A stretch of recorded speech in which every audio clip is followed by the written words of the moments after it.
Hello friends, and welcome back to Abridged by Alpal. I was gonna do this in 3 separate videos, but then I decided that wasn't actually gonna save me any editing time, so this is probably gonna be a long one. Today I'm going to be giving some book recommendations for your book club based off of some kind of specific criteria. So in order, I will be doing genre, length, mood, notoriety, how well known it is, and then giving you a suggestion. The different genres I'm going to be doing in this video are fantasy, romance, and sci-fi, because I feel like those are ones that I'm pretty well versed in. I needed a little bit of help with romance. For length, we're going to do standalones that are under 300 pages, standalones that are over 300 pages, and short series if your book club likes series. The mood is just kind of like, was there some sort of lighthearted element to this that makes this book not entirely difficult to read, which I'm just going to call vibing? Or was it heavy, and is there not really a breath of fresh air in the book, which I'm going to call heavy? And lastly, notoriety. It was kind of hard to come up with categories for this. I'm going to call them well duh, and those are going to be like your mainstream, probably heard about them all over Book Talk and Bookstagram, books and series. And then the oh yeah, okay, notoriety, where you've probably still heard of them, but it's less guaranteed that everyone in your book club has already read it. And like I said, this is probably going to be long, so I'm just going to jump right into it. First up, for fantasy, if you want a fantasy book that is under 300 pages, if you want to enjoy yourself while you're reading, and you want to pick a book that is really well known, I would recommend Mort by Terry Pratchett. Technically, this is part of a series, the Discworld series, which has a lot of books. However, I've found in my experience that you can actually read these kind of as standalones, and if you like it, then go and read more of the Discworld. The premise for this book is that Death takes on an apprentice, and it's pretty funny. I was laughing pretty much the entire way through it. With the same criteria, fantasy under 300 pages and vibing, but maybe one that not everyone has read is The Girl with 1,000 Faces by Sun Yi Dean. The reason why this one is going in the oh okay category is because it actually just came out a couple months ago. The premise for this book is that a girl in Hong Kong with no past has to deal with a ghost who claims to know her, and that's just based off of reading the Goodreads page for it, because I haven't read this one myself yet, but I do have it and it's on my TBR. I will be getting there shortly. It does look really good. The cover of it is gorgeous. A fantasy book that is less than 300 pages but has a bit more grittiness to it, a little bit darker, that everyone has heard of is The Hobbit by J.R.R. Tolkien. This one is actually 330 pages. It's really hard to find short fantasy, if I'm being completely honest. But if you don't know the premise of The Hobbit, I don't know where you've been living. Basically, it's a hobbit who goes on a really long walk with a bunch of dwarves and a wizard. And there's dragons. Ooh, or a dragon. If you're looking for a shorter fantasy book that is under 300 pages, but maybe not everyone has read it yet, I would recommend Circe by Madeline Miller. I loved this book so much. In my opinion, it's better than Song of Achilles. And the premise of this book is that it's Greek myths, but from the other side of the story, aka who is really the bad guy. I found it to be a book that has captured a part of womanhood that I don't often see portrayed in any sort of media. All right, if you're up for a slightly longer book, but you want to be enjoying your time, the well duh suggestion for this is Trust of the Emerald Sea. If you haven't read this yet, it's just so delightful and so much fun. This is by Brandon Sanderson. The way that I've described Tress is Princess Bride, but if Buttercup got up and did something about it. And it's just super fun. You don't have to have read the rest of the Cosmere. Obviously, it's more fun if you have, because they're like little Easter eggs for you to pick up, but you're not really going to be missing out on anything if anyone in your book club hasn't already read Brandon Sanderson's Cosmere. The less read version of this, a long fantasy that you'll be enjoying yourself with, is still Brandon Sanderson, but it's Elantris, which is honestly my favorite of all of his novels. The premise of this one is that magical powers that used to be a blessing are now a curse, but there is one guy who is always going to have a good attitude about it. I find the characters in this book really endearing, and the premise of it like really compelling, even though I figured it out so incredibly soon what the issue was, but that wasn't frustrating for me, and I feel like it usually would be. But it's a great book, and I will I will be an Elantris defender till the day I die. If you're looking for a heavier fantasy book that is quite lengthy, like it's greater than 300 pages, but it's significantly greater than 300 pages, but that probably everyone has heard of so far, that would be Alchemized by Senlin Yu.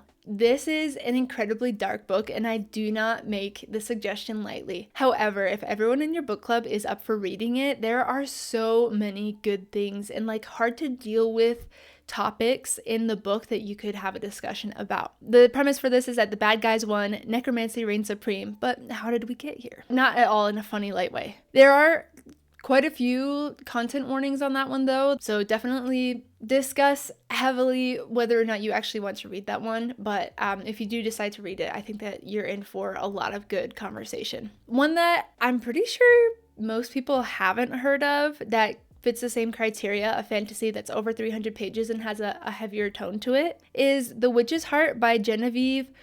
Oh, I gotta pull up her name right here. Genevieve Gornichek. The premise of this is that it's Norse mythologies from the other side of the story, aka who was really the bad guy, just like Cersei is, but it's also just like a little bit gayer. And I found it really fun. I think that if you are a fan of Norse mythology, you would really enjoy this. Okay, now on to short series for fantasy. A short series that you are going to enjoy that I'm pretty sure everyone has heard of is Shadow and Bone by Leigh Bardugo. Premise of this one is there's a girl who is literally the light of everyone's lives, and she goes to school for magic before realizing who the problem really is. I won't tell you who the problem really is. You'll have to find that out on your own. I find the characters of Shadow and Bone to be some of my favorites. I'm just really trying their best to do their best, but not always succeeding, and in a very forgivable way, if that makes sense. A series that you might not actually, you know what? I didn't know what order to do these ones in because I think that Shadow and Bone is more common, but I also feel like this next series is more recent. Someone can tell me if I'm right or wrong. But that is Once Upon a Broken Heart by Stephanie Garber. I mean, the premise of it is if you make a deal with the broken heart guy, your heart is going to break. But I think what makes this series so fun is the over-the-top fantastical setting that it takes place in. I mean, the character literally has pink hair. I just can't imagine that not everyone can find something to love in this series. Once again, I'm not really confident on the notoriety of those two. A short fantasy series that is heavier and is a well done is Mistborn Era 1. If not everyone in your book club has read Mistborn, I would humbly ask that those of you who have already read it make the sacrifice to read it again, just because of how good it is. I think I keep saying this, but I know that it's a common thing for me. I tend to love books because of their characters, or hate books because of their characters if they have really poorly written ones, and Mistborn Era 1 is no exception to that. The premise of this series is that the world is covered in ash and one heist is going to fix it all, featuring Stabby Cinderella. I wish that I could be transported back to reading Mistborn for the very first time because I was so taken aback from how different it was from the other fantasy I had read at that point. My next two recommendations are both fantasy short series that are heavier that I haven't read yet myself, that I either have on my TBR. Actually, I think, yeah, both of these are TBR ones. The first one that I think is a little less well known is Secrets of the Nile by Isabel Ibáñez. It's Egyptian mythology. I've had it on my TBR for a really, really long time, but it looks really, really good, and I am excited to pick it up when I finally get to it. The other one is Titan's Nest by T.D. Orell. I don't know if I'm pronouncing that last name correctly. Do you guys remember the joke, like, if it bites you and you die, it was venomous. If it bites you and it dies, you were poisonous? So, you know, whatever. The premise for this one is turn on that.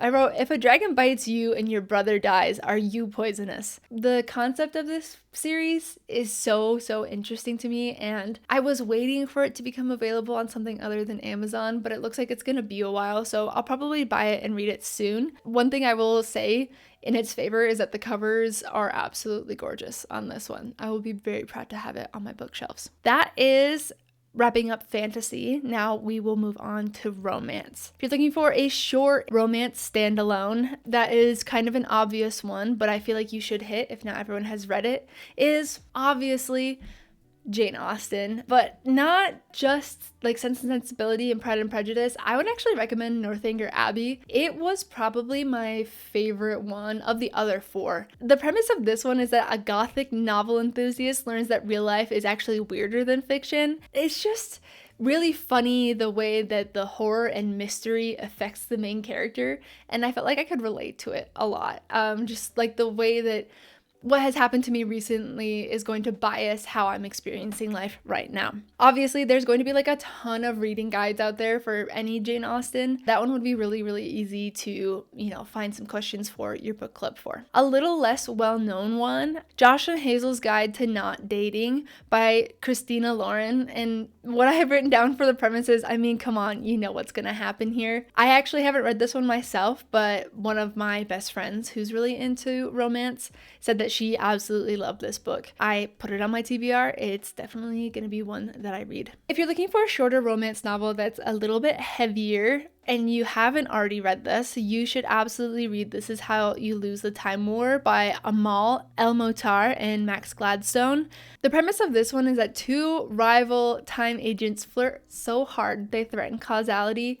It was short and sweet and a little bit heartbreaking, but also just like such an interesting concept. I really love that it was two authors who collaborated to tell two different sides of the story, because it does give both of them a distinct feeling. If you're looking for one that's a little bit less well known, and I'm not sure how much less well known this one is because it does have a movie adaptation, is 5 Feet Apart by Rachel Lippincott. I haven't read this one. This is another suggestion that comes from my friend. The premise of this one is that he could literally kill her, but she can't stay away. She has a disease that has made her immune system incredibly weak, and so she could probably catch anything and not be able to get over it. If you're looking for something over 300 pages and you want to have a good time, this one was so easy for me. It was probably one of the very first ones that I wrote down. People We Meet on Vacation by Emily Henry, but honestly, any of Emily Henry's more recent romance novels are so good. I always find the characterizations in her books to be super real, and there are something that you would come across in your own life struggle that the main characters usually have to get over, and they have made me cry on more than one occasion. People We Meet on Vacation just happens to be my favorite, which I think is funny because I think it's the lowest rated one on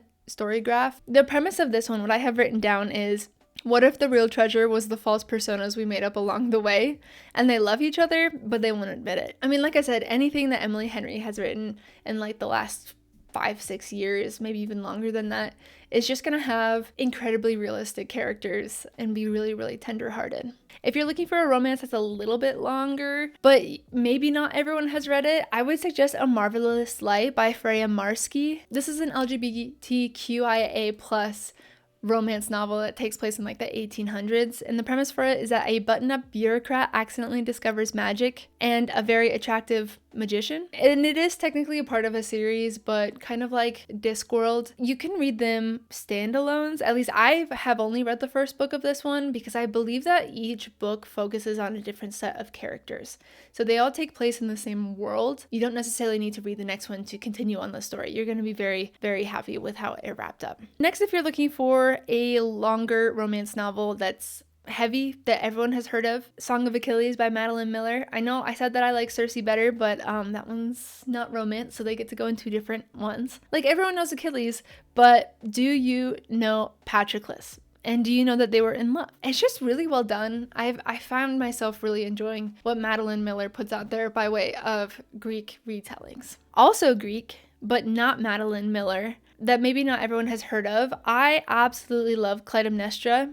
by Costanza Casati. And again, this is Greek myths from the other side of the story, aka who is the bad guy. This is like the third one on this list. Putting this in the romance category is kind of iffy, just because there is a marriage in it and there is technically love in it, but to me the greater love story happens between the sisters. So it's definitely not my strongest recommendation, but if you haven't read it, you definitely should. It's another one that I feel like really captures womanhood in a way that I don't see everywhere. But because it's not exactly a romance novel, it's not what people are really looking for when they go looking for a romance, my other suggestion would be The Things We Leave Unfinished by Rebecca Yarros.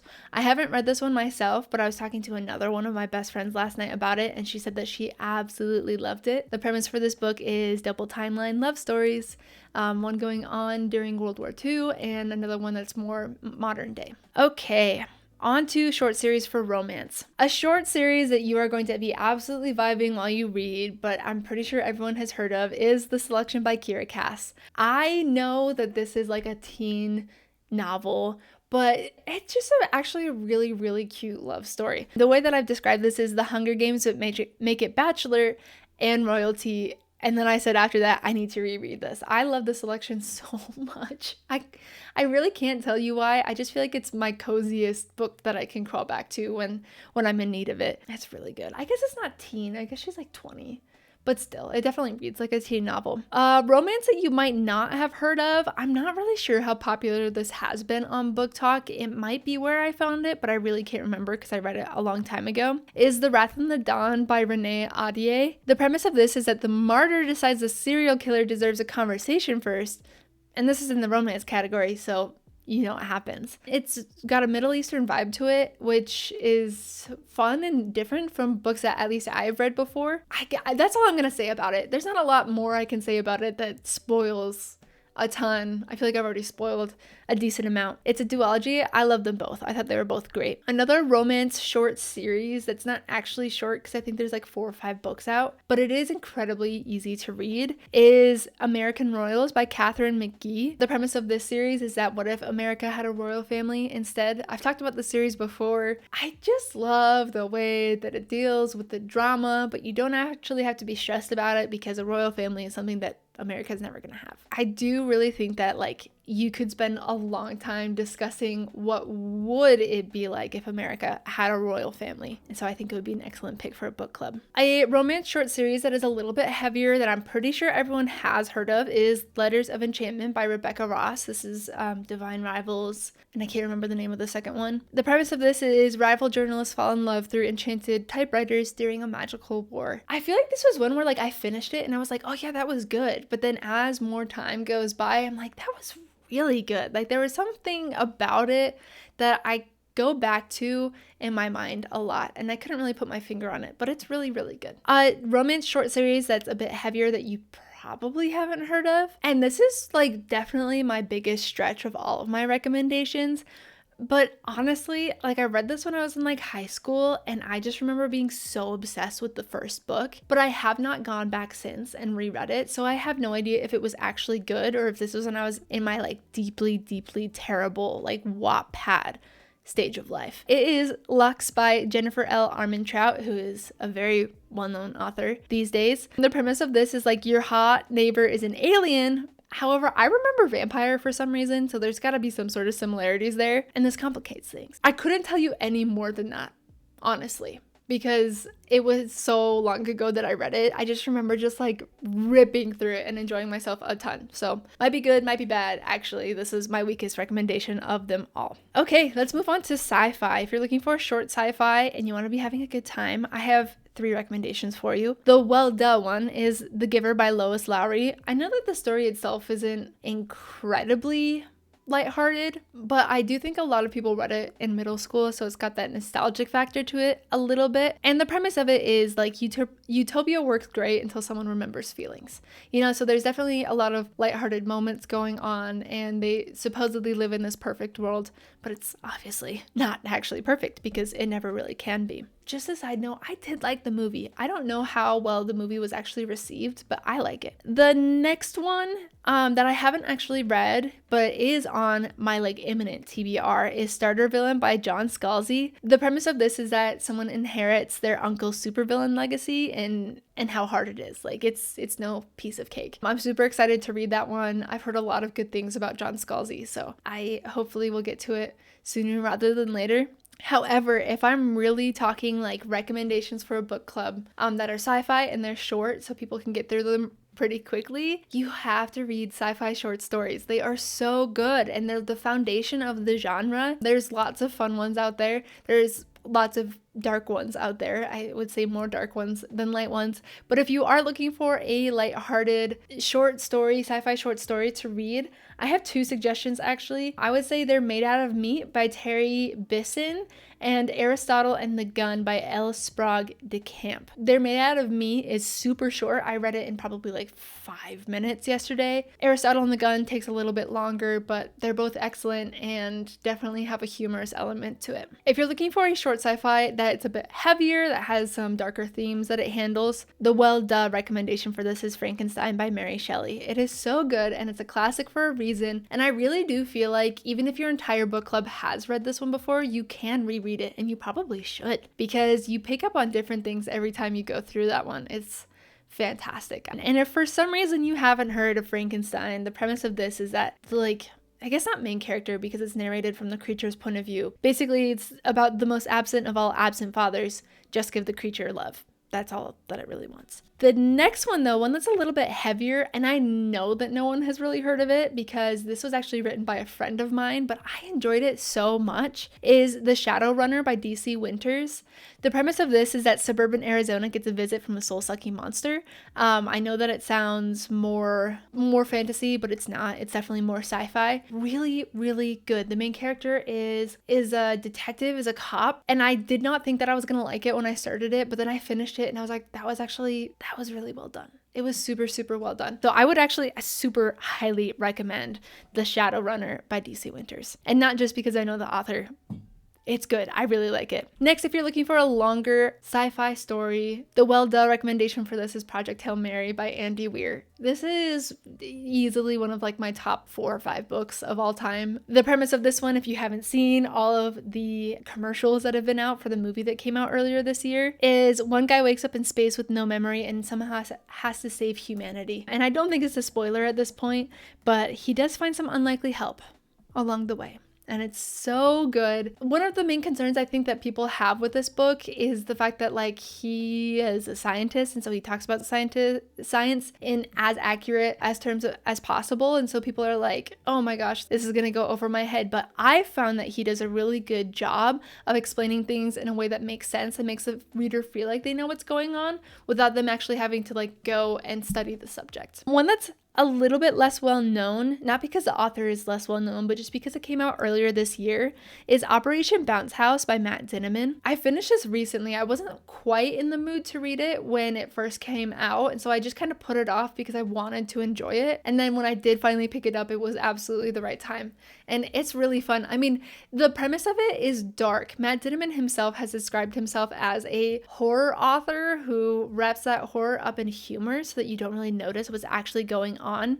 And that is absolutely how I would describe Operation Bounce House as well as Dungeon Crawler Carl. The premise for this is, what if corporate America decided they could make more money if your entire planet was genocided? Which is not a word, but it gets the point across. And not corporate America, but corporate Earth. But it was really good, and I definitely enjoyed myself reading it. The characters were hilarious. Super fun. Continuing on, if you're looking for a longer and heavier sci-fi standalone, Dark Matter by Blake Crouch is my well-duh suggestion. This one has an adaptation on Apple TV that I think is fantastic, like shockingly well done. I really, really enjoyed it. The premise of this one is Schrodinger's cat and the box, and what happens when you're truly and fully unobserved. Can you travel like parallel universes? It's really, really good. What I've written down for the premise is every what if in your life suddenly becomes your problem. I read this like so long ago, and then it was getting an adaptation, and I was kind of shocked because it was just kind of a book of my past. But I was like, yeah, like that is going to be a great adaptation. The next one, a sci-fi that's longer and a little bit heavier that I actually haven't read myself yet, but is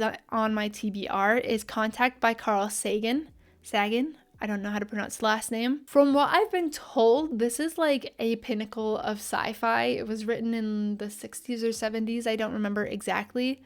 Maybe even the 80s. I really don't remember. I was told that if I really want to enjoy, or if I really want to understand the sci-fi genre, I need to read this book. Premise of this is humanity finally gets the call it's been waiting for. Moving on to a short series, and once again, the series is not actually short. I think there's like 7 with an 8th book coming, but the books themselves are so short that you really can't get through it super quickly, is Murderbot by Martha Wells. I love Murderbot so much. But the premise of this is a security robot decides it would rather binge TV than deal with humans, which is just funny because everyone in this series, all the humans at least, operate with the assumption that if a security robot were to go rogue, it would just kill everybody. The security robot is like, why would I do that? Like, that's so nonsensical. It doesn't make any sense at all. It doesn't check out. I find it so good. When I finished it, I really was like hungover from Murderbot, and that's when I picked up some Discworld just to read more like short stories that were humorous and light and fun. Another well-done is The Hunger Games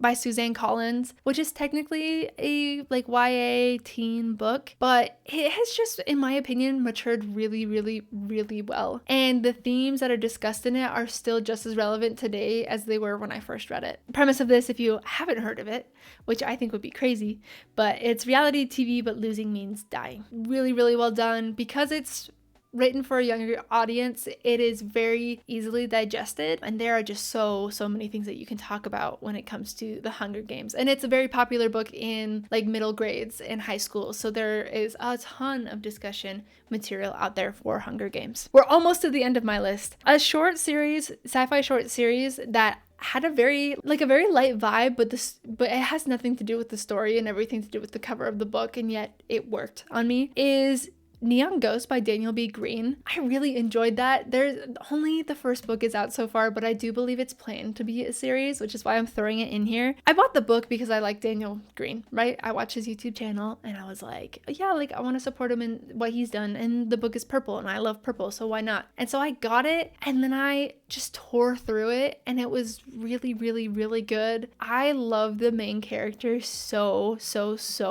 much, even though she is almost irredeemable. Like, she is really flirting that line. The premise of this one is everyone lives in superstructures where the wealthiest are literally on top. Also, Mars created vampires, which I don't think is a spoiler. I do think that you get that explained to you pretty early on in the book.